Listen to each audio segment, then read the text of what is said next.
Good morning students. बेटा हम chapter first history का फ्रांसीसी क्रांति पढ़ रहे हैं, जिसमें हमने लास्ट टॉपिक में पढ़ा था आतंक राज। ठीक है, आज हम पढ़ेंगे पेज नंबर 17 पे डायरेक्टरी शासित फ्रांस। क्या पढ़ेंगे बेटा? डायरेक्टरी शासित फ्रांस। तो इसमें देखते हैं कि सरकार के पतन के बाद मध्य वर्ग के संपन्न तबके के पास सत्ता आ गई थी। यानी कि क्या कह रहे हैं कि सरकार के पतन के बाद वहाँ पर जो मिडिल क्लास के लोग थे उनके पास क्या आ गई थी? अपनी सत्ता आ गई थी। नए संविधान के तहत संपत्तिहीन तबके को मताधिकार से वंचित कर दिया गया था। इस संविधान में 2 चुनी गई विधान परिषदों का प्रावधान था।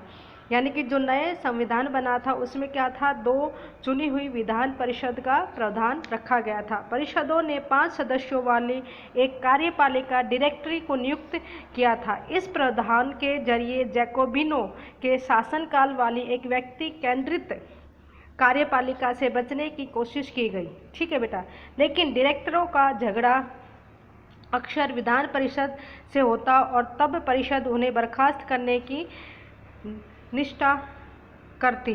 डायरेक्टरी की राजनीतिक अस्थिरता ने सैनिक तानाशाह नेपोलियन बोनापार्ट के उदय का मार्ग प्रशस्त कर दिया था। बेटा अब यहाँ ये देखना है कि जो डायरेक्टरों का झगड़ा हमेशा अक्सर होता रहता था विधान परिषद के अंदर। इस वजह से वहाँ पर ये विधान परिषद बर्खास्त कर दी जाती थी और डायरेक्टर की राजनीतिक अस्थिरता ने सैनिक तानाशाह नेपोलियन बोनापार्ट के उदय का मार्ग प्रशस्त कर दिया था। सरकार के स्वरूप में इन सभी परिवर्तनों के दौरान स्वतंत्रता, विधि संपन्न, समानता और बंधुत्व प्रेरक आदर्श बने रहे। इन मूल्यों ने आगामी सदी में न सिर्फ फ्रांस बल्कि बाकी यूरोप के राजनीतिक आंदोलनों को भी प्रेरित कर दिया था। बेटा ठीक है, अब इसके बाद हम पढ़ेंगे क्या महिलाओं के लिए भी क्रांति हुई। अब यहाँ क्या कह रहे हैं? महिलाओं के लिए भी क्रांति हुई, इसके बारे में बता रखा है। तो इसमें एक फोटो दे रखी, चित्र दे रखा है। इसमें वर्साई की और कुछ करती पेरिस की औरतें दिखा रखी है। इसमें यह चित्र 5 अक्टूबर 1789 की घटनाओं के कई चित्रों में से एक है। उन दिनों महिलाओं पेरिस से वर्साई जाकर राजा को अपने साथ लेकर लौटी थी। ठीक है बेटा, इसमें क्या कह रहे हैं? राजा को अपने साथ लेकर वो लौटी थी। महिलाएं शुरू से ही फ्रांसीसी समाज में इतने अहम परिवर्तन लाने वाली गतिविधियों में सक्रिय रूप से शामिल थी। यहाँ क्या कह रहे हैं? महिलाएं शुरू से ही हर एक क्रांति में शामिल थी। फ्रांसीसी समाज में बहुत ज़्यादा अहम परिवर्तन लाने वाली गतिविधियों में वे हमेशा ही सक्रिय रही थीं। उन्हें उम्मीद थी कि उनकी भागीदारी क्रांतिकारी सरकार को उनका जीवन सुधारने हेतु ठोस कदम उठाने के लिए प्रेरित करेगी। यानी कि वो ऐसे आस उम्मीद लगाए बैठी थी कि यदि हम इसमें फ्रांसीसी क्रांति में किसी भी क्रांति के अंदर अपना हिस्सा लेंगे, भागीदारी करेंगे, तो सरकार ऐसा सोचेगी कि इन्होंने महिलाओं ने हमारा हमेशा साथ दिया है, तो इससे हमें हमारे जीवन सुधारने हेतु ठोस कदम उठाने के लिए प्रेरित करते रहेंगी।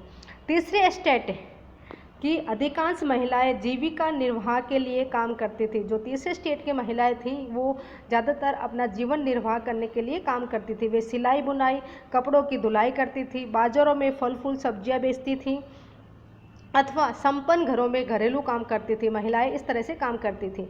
बहुत सारी महिलाएं वेश्यावृत्ति करती थी। अधिकांश महिलाओं के पास पढ़ाई लिखाई तथा व्यावसायिक प्रशिक्षण की मौके नहीं थे।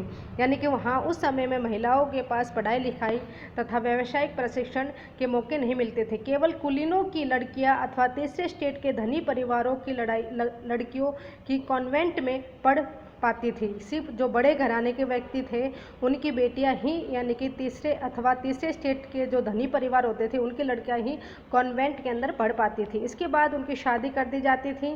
कामकाजी महिलाओं को अपने परिवार का पालन पोषण भी करना पड़ता था, जैसे खाना पकाना, पानी लाना, लाइन लगाकर पाव रोटी लाना और बच्चों की देखरेख आदि करना। उनकी मजदूरी पुरुषों की तुलना में सबसे कम होती थी।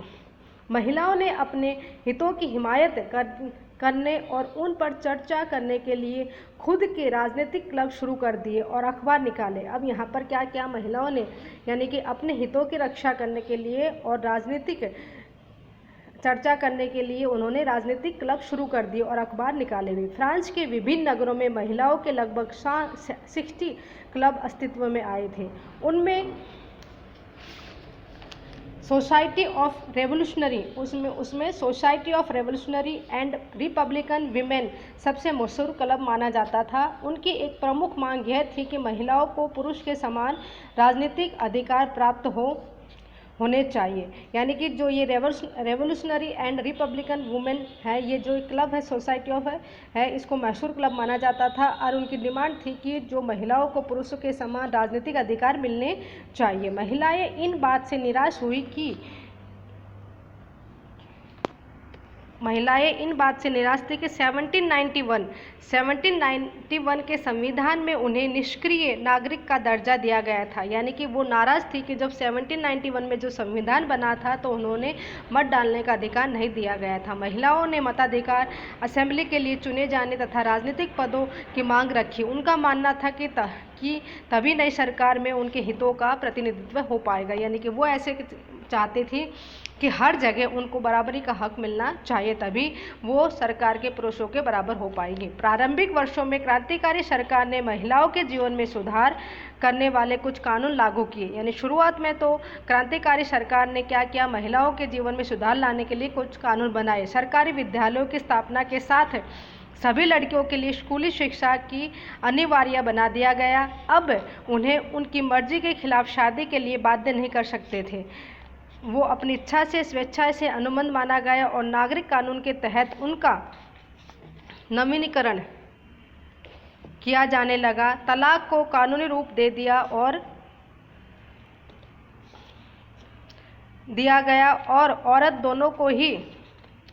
पुरुष और दोनों को ही इसकी अर्जी देने का अधिकार दिया गया। अब महिलाएं व्यावसायिक प्रशिक्षण ले सकती थी, कलाकार बन सकती थी और छोटे मोटे व्यवसाय चला सकती थी। ठीक है बेटा। फिर भी राजनीतिक अधिकारों के लिए महिलाओं का संघर्ष जारी रहा। उसके बाद क्या, यानी कि अभी भी राजनीतिक अधिकार नहीं दिए गए थे महिलाओं को। राज के दौरान सरकार ने महिला क्लबों को बंद करके और उनकी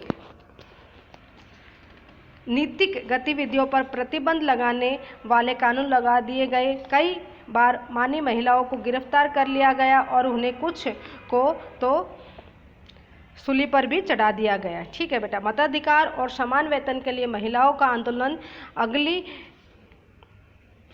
यहाँ दिख नहीं रहा, क्या लिखा बेटा, मताधिकार के समान वेतन के लिए महिलाओं का आंदोलन शुरू कर दिया गया। उनके देशों में चल रहा था वो अब आगे और बढ़ता गया। मताधिकार का संघर्ष 19वीं सदी एवं 20वीं सदी के प्रारंभ तक राष्ट्रीय मताधिकार आंदोलन के तहत जारी रहा। क्रांतिकारी आंदोलन के दौरान फ्रांसीसी महिलाओं का नैतिक सरगर्मियों के प्रेरक स्मृति के रूप में जिंदा रखा गया। अंततः सन 1946 में फ्रांस की महिलाओं ने मताधिकार हासिल कर लिया। इस तरह से यहाँ पर ये दिखा रहे हैं कि महिलाओं ने हर क्रांति में भाग लिया और जो उनको अधिकार मिलने चाहिए उन अधिकारों के सामने पाने के लिए उन्होंने हर जगह आंदोलन किए बेटा। इसमें एक है क्रांतिकारी महिला ओल्प दे गुज का जीवन के बारे में बता रखा है। तो इसमें हम देखेंगे ओल्प द गुज क्रांतिकालीन फ्रांस की राजनीतिक रूप से सक्रिय महिला में सबसे महत्वपूर्ण थी। उन्होंने संविधान तथा पुरुष एवं नागरिक अधिकार घोषणा पत्र का विरोध किया क्योंकि उसमें महिलाओं को मानव मात्र के मूलभूत अधिकारों से वंचित रखा गया था। इसलिए उन्होंने सन 1791 में महिला एवं नागरिक अधिकार घोषणा पत्र तैयार कर जिसे महारानी और नेशनल असेंबली के सदस्यों के पास यह मांग करते हुए भेजा कि इस पर कार्यवाही की जाए। सन 1793 में ओल्प दे गुज ने महिला क्लबों को जबरदस्ती बंद कर देने के लिए जैकोबिन सरकार की आलोचना की।